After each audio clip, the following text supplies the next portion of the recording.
Hello everyone, আসসালামু আলাইকুম। চলে আসলাম নতুন একটা দিনে, নতুন একটা সকালে। তো আজকে সকালটা গত রাত্রে বা গত দিনে অনেক গরম পড়ছিল, অনেক গরম পড়ছিল। সকালবেলায় দেখেন কেমন, একটু আগে তো খুবই মেঘলা মেঘলা ছিল আকাশটা, আর এখন রোদ্দুরটা উঠেছে। তো দেখেন কিরকম হচ্ছে খ্যানখ্যানা একটা রোদ্দুর, ভালো লাগছে না কেমন, আর ভ্যাপসা একটা গরম পড়তেছে। তো আসলে গত রাত্রেও খুব গরম পড়ছিল, ভোর রাত্রেও যখন সেরি খেতে উঠছিলাম তখনও কিন্তু ভালোই গরম লাগছিল। আর কেমন যেন একটা ঝোড়ো ঝোড়ো হাওয়া মতো ভাব হচ্ছিল। আর সকালবেলায় তো দেখি কি কেমন জানি মেঘলা মেঘলা আকাশ। তো চলে আসলাম নতুন একটা সকালে, আর এখন একটু রোদ্দুর উঠেছে। তো দেখেন কেমন খ্যানখ্যানা রোদ্দুর। তো এই তো রমজান মাস যেহেতু রোজা আছি, এখন কাজে লেগে যেতে হবে, একটার পর একটা কাজ। এদিকে সকালের দিকে একটু কাজ আগায় না তুলি। এখন সকাল 10টা বাজে। তো আমি এখন আমার ফ্রিজ থেকে সবজিগুলো বের করব, আর আমার বাজারে গেছে, বাজার থেকে কিনে আসে সেটা দেখে তারপরে রান্না করব। কিন্তু ফ্রিজে আছে আমার উস্তে, উচ্চা বা করলা, যে যাই বলুক না কেন, আমরা উচ্ছেও বলি করলাও বলি।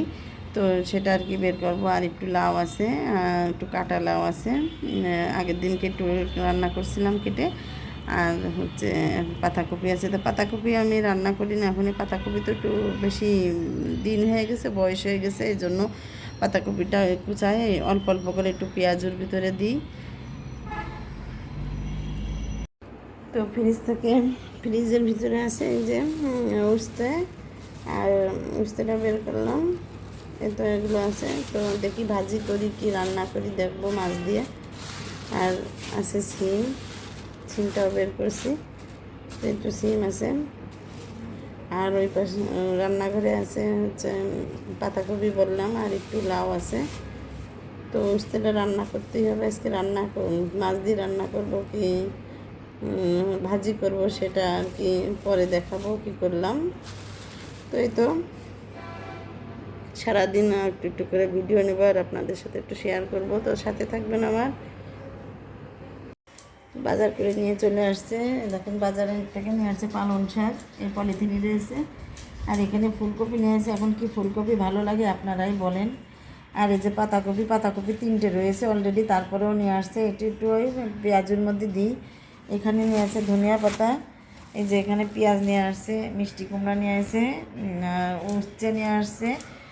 তো আগে তো উচ্ছে সিম ছিল, ওই যে ওই পোতলায় আমি সেই সময় দেখাইছিলাম আপনাদের। নিয়ে আসছে সজনের ডাঁটা নিয়ে আসছে। এখানে বড় একটা লাউ নিয়ে আসছে, দেখেন স্বাদের লাউ।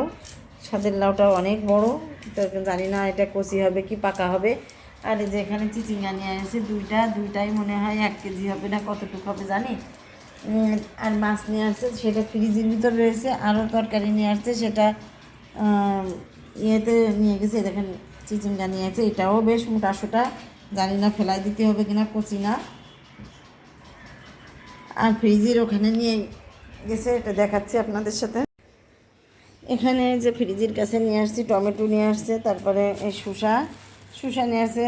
আর হচ্ছে সালাদ খাওয়ার জন্য এখানে ভেন্ডি আছে। তো পলিথিনের থেকে আমি বাইর করে নিয়ে এখানে আবারও পটল নিয়ে আসছে। আর এই যে বড় বড় আকৃতির এই যে মোটা মোটা বেগুন, তো বেগুন নিয়ে আসছে এখানে, এই দেখেন কতগুলা।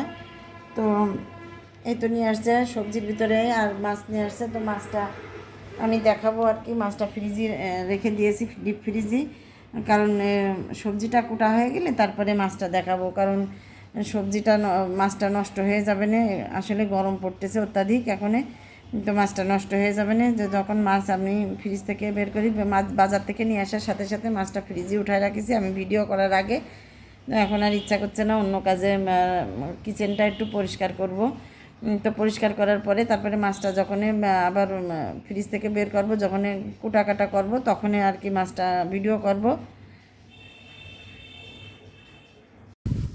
তো ফ্রিজ থেকে মাছগুলো আমি বাইর করে নিয়েছি, কারণ অনেক সকালে নিয়ে আসছিলো মাছ। তারপরে নষ্ট হয়ে যাওয়ার ভয়তে আমি ফ্রিজে রেখে দিয়েছিলাম, যে সবজিগুলো কুটার পরে তারপরে আমি মাছগুলো কুটবো। তো এখন এই যে মাছগুলো নিয়ে আসছি, কিছুটা মাছের আঁশও প্রায় ছাড়া হয়ে গেছে, এই যে কাতলা মাছের আঁশ ছাড়া হয়ে গেছে, শোল মাছেরও হচ্ছে। তাই তো পরিষ্কার করতেছি আর আপনাদের সাথে একটু ভিডিও করলাম। ওদিকে আবার চুলায় তরকারিও, শাকটা পালং শাকটা রান্না হয়ে গেছে, তারপরে সজনের ডাঁটাটাও ডাল দিয়ে রান্না চুলায় দিয়ে দিয়েছি। তাই তো তো দেখেন আমার পালং শাক দিয়ে পুঁটি মাছ দিয়ে চচ্চড়ি করা হয়ে গেছে। তো পালং শাক দিয়ে পুঁটি মাছ দিয়ে চচ্চড়ি করেছি। আর এদিকে উস্তেও রান্না হয়ে গেছে। তো এখন উস্তের পরে আমি সেই কই মাছটা একটু ভুনা করে তো দিয়ে দেবো, আলাদা করে ভুনা করে তারপরে কই মাছটা দিয়ে দেবো। তো ঢেকে রাখলাম এটা। আর চুলার পরে আমার রয়েছে হচ্ছে সজনের ডাঁটা দিয়ে ডাল দিয়ে রান্না করেছি। আসলে এক এক করেও অনেক আইটেমই হয়ে গেছে। আর এখানে রয়েছে ছোলার ঘুগনিটা চুলায় দিয়ে দিয়েছি। তো এটা পানিটা শুকাই গেলে একটু ধনিয়া পাতা দিয়ে দেব, দিয়ে তারপরে ঘুগনিটা আমার হয়ে যাবে, ছোলা বুটটা। আর এই প্রেশার কুকারের মধ্যে আমি সেরি রাত্রির জন্যে আজকে দুধ জ্বালাবো না। তো সেরি রাত্রির জন্য আমি হলো একটু পেঁপে করেছি। আসলে এক হাত দিয়ে আমি খুলতে পারছি না, চেষ্টা করতেছি। এটা একটু আমার একটু হেল্প করে দাও তো। তা তো আমার প্রেশার কুকারটা একটু আগে একটু সিদ্ধ করে নিয়েছি, তাহলে পেঁপেটা আমার সহজ হবে তাড়াতাড়ি রান্না করতে। তো এটা আমি কাতলা মাছ দিয়ে রান্না করবো সেরি রাত্রির জন্য। এটা পাতলা তরকারি, সারাদিন রোজা থাকতে হবে, গুরু পাক খাওয়া যাবে না, তাহলে গ্যাসের একটা সমস্যা হতে পারে। এই জন্য আমি পেঁপেটা রান্না রাখছি ওই সেরি রাত্রির জন্য। তো এখন রান্না করবো, এটা সিদ্ধ হয়ে গেছে, রান্না করব। তো এক এক করে সবই আর কি গুছাই ফেলতেছি। এখন আসরের আজান বেশ একটু বাকি আছে। তো আমি এখন তাড়াতাড়ি ঘুগনিটা নামাই, তারপরে একটা নুডলস রান্না করবো।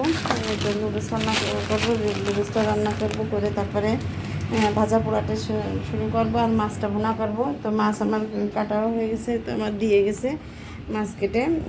কই মাছটা ভুনা করবো। আর এই যে কাতলা মাছ নিয়ে আসছি, তো সেটাও আমি আর কি ভাজবো। এখনই ভেজে তো পেঁপে দিয়ে রান্না করব। পেঁপে সিদ্ধ করাও হয়ে গেছে। এখানে কিছু ফল নিয়ে আসছে, ফ্রুট, আনারস নিয়ে আসছে। তো আনারস এখান থেকে একটা কাটবো কি দুইটা। আর এই যে বড় একটা তরমুজ নিয়ে আসছে, তো তরমুজটাও ইফতারির জন্য কাটবো। তো আর কি এখনই অনেক ব্যস্ত। তো ব্যস্তময়ের মধ্যে আপনাদের সাথে একটু একটু করে শেয়ার করতেছি যে কী কী করতেছি আর কি হচ্ছে। এই তো আমার সাথে থাকবেন।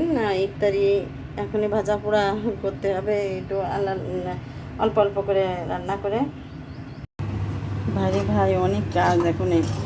আসলে এই মুহূর্তটু খুবই বিজি থাকতে হয়। তো এটা আমার ছোলা বুট হয়ে গেছে। এখন এর মধ্যে একটু ধনিয়া পাতা দেবো। তো ধনিয়া পাতা আমি ওই যে দুধে দিয়েছি, এই জন্য এখনও নিয়ে আসিনি। ধনিয়া পাতা দিয়ে একটু নরম হয়ে যাবে, সমস্যা নেই, গরম আছে যেহেতু ছোলা বুটটা। আর এখানে যে নুডলসটা দেবো, তো নুডলসটা সিদ্ধ করার জন্য আমি এখানে কিছু ছোট ছোট করে, আমি আসলে একটু বড় করে কাটতে বলেছি। তো এই যে ও এরকম করে আমার কেটে দিয়েছে। ফুলকপি একদম ছোট ছোট হয়ে গেছে, আলু দিয়েছি। আর একটা প্যাকেট দিয়ে দেবো কোকোলা নুডলস। আমি একটু নুডলস রান্না করবো আজকে। তো নুডলসটা আমার মুখটা কাটা হয়ে গেছে। তো পানিটা গরম হয়ে গেলে একটু হয়ে গেলে মানে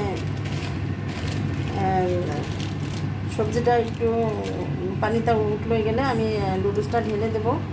তো এটা আমার নুডলসের মুখও খোলা হয়ে গেছে। তো নুডলসটা দেবো। তো একটু পরে এটা নুডলস হয়ে গেলে তারপরে আমি ভাজা মানে পেঁয়াজু বেগুনে এগুলো ভাজবো। এখানে বেসন আছে, বেসনটাও গুলায় রাখছি, কালকে একটু ছিল সেটা অবশিষ্ট। আর যদি লাগে তো একটু আমি করে নেব। তো এই তো আমার বেসন আজান দিয়ে দিয়েছে আসরের। আসলে খুবই ব্যস্ত।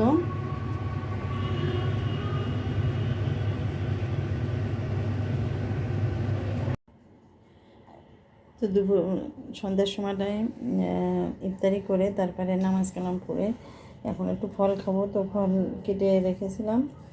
তো ফল আমি এখন সবাইকে দেবো, নিজেও খাবো। তো এই তো সব ফলই আমি কেটে রেখেছি। এখানে তরমুজটাও কেটে রেখেছিলাম, একটু লবণ দিলে তরমুজে আনারসে লবণ দিলে স্বাদটা দ্বিগুণ হয়। তো সবাইকে দেবো, নিজেও খাবো।